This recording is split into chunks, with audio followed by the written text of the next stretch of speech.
बीती रात नक्सलियों ने बड़गांव थाना अंतर्गत दो जगहों पर तेंदुपत्ता फड़ी में आगजनी की घटना को अंजाम दिया है। चौंकाने वाली बात यह है कि बड़गांव थाना में मात्र 100 मीटर की दूरी पर नक्सलियों ने घटना को अंजाम दिया है।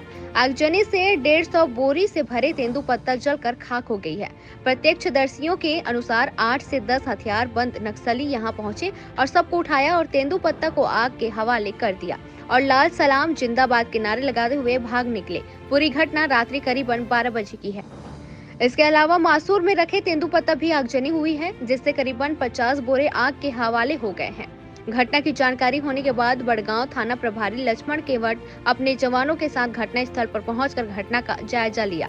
गौरतलब है कि अब तक क्षेत्र के दर्जन भर से अधिक तेंदुपत्ता फड़ी में नक्सलियों ने आगजनी की। तेंदुपत्ता का सैकड़ा 600 रुपए नहीं करने वाले ठेकेदार को भी मार भगाने का फरमान भी जारी किया गया है। पखांजूर से विप्लव कुंडू की रिपोर्ट।